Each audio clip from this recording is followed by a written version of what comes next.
अर्जुन ने कहा, हे केशव, मैं प्रकृति और पुरुष, क्षेत्र और क्षेत्रज्ञ तथा ज्ञान और ज्ञेय को जानना चाहता हूँ। श्री भगवान ने कहा, हे कौन्तेय, यह शरीर क्षेत्र कहा जाता है और इसको जो जानता है उसे तत्वज्ञ जन क्षेत्रज्ञ कहते हैं। हे भारत, तुम समस्त क्षेत्रों में क्षेत्रज्ञ मुझे ही जानो। क्षेत्र और क्षेत्रज्ञ का जो ज्ञान है वही वास्तव में ज्ञान है, ऐसा मेरा मत है। इसलिए वह क्षेत्र जो है और जैसा है तथा जिन विकारों वाला है और जिस कारण से जो कार्य हुआ है तथा वह क्षेत्रज्ञ भी जो है और जिस प्रभाव वाला है, वह संक्षेप में मुझसे सुनो। क्षेत्र क्षेत्रज्ञ के विषय में ऋषियों द्वारा विभिन्न और विविध छंदों में बहुत प्रकार से गाया गया है तथा समयक प्रकार से निश्चित किए हुए युक्तियुक्त ब्रह्मसूत्र के पदों द्वारा अर्थात ब्रह्मा के सूचक शब्दों द्वारा कहा गया है। पंच महाभूत अहंकार, बुद्धि, अव्यक्त प्रकृति, 10 इंद्रियां, एक मन, इंद्रियों के 5 विषय, इच्छा, द्वेष, सुख दुख, संघात, स्थूल देह, चेतना, अंतकरण की चेतन वृत्ति तथा धृति, इस प्रकार यह क्षेत्र विकारों के सहित संक्षेप में कहा गया है। अमानित्व, अदम्भित्व, अहिंसा, क्षमा, आर्जव, आचार्य की सेवा, शुद्धि, स्थिरता और आत्मसंयम, इंद्रियों के विषय के प्रति वैराग्य, अहंकार का अभाव, जन्म मृत्यु, वृद्धावस्था, व्याधि और दुख में दोष दर्शन, आसक्ति तथा पुत्र पत्नी गृह आदि में अनभिष्वंग, तादात्म्य का अभाव और इष्ट और अनिष्ट की प्राप्ति में समचित्तता। अमानित्व, अदम्भित्व, अहिंसा, क्षमा, आर्जव, आचार्य की सेवा, शुद्धि, स्थिरता और आत्मसंयम, इंद्रियों के विषय के प्रति वैराग्य, अहंकार का अभाव, जन्म मृत्यु, वृद्धावस्था, व्याधि और दुख में दोष दर्शन, आसक्ति तथा पुत्र पत्नी गृह आदि में अनभिष्वंग, तादात्म्य का अभाव और इष्ट और अनिष्ट की प्राप्ति में समचित्तता। मैं उस ज्ञेय वस्तु को स्पष्ट कहूंगा जिसे जानकर मनुष्य अमृतत्व को प्राप्त करता है। वह ज्ञेय है अनादि परम ब्रह्मा, जो न सत और न असत ही कहा जा सकता है। वह सब ओर हाथ पैर वाला है और सब ओर से नेत्र, शिर और मुख वाला तथा सब ओर से श्रोत्र वाला है। वह जगत में सबको व्याप्त करके स्थित है। वह समस्त इंद्रियों के गुणों के द्वारा प्रकाशित होने वाला परंतु समस्त इंद्रियों से रहित है, आसक्ति रहित तथा गुण रहित होते हुए भी सबको धारण पोषण करने वाला और गुणों का भोक्ता है।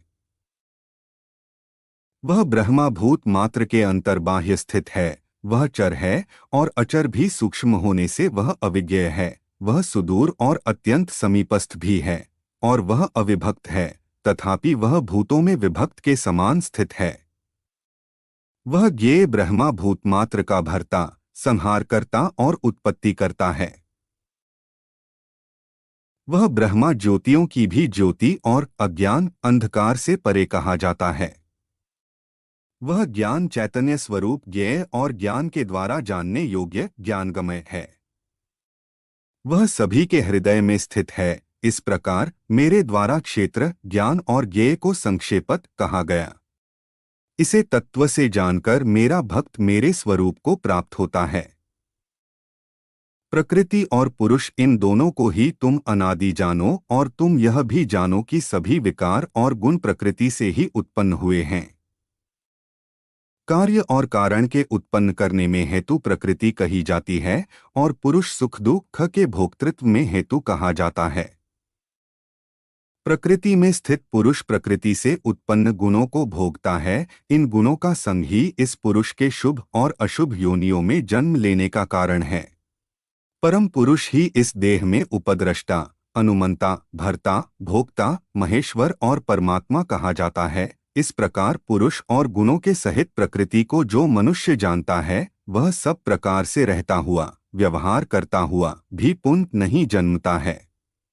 कोई पुरुष ध्यान के अभ्यास से आत्मा को आत्मा, हृदय में आत्मा, शुद्ध बुद्धि के द्वारा देखते हैं। अन्य लोग सांख्य योग के द्वारा तथा कोई साधक कर्मयोग से आत्मा को देखते हैं।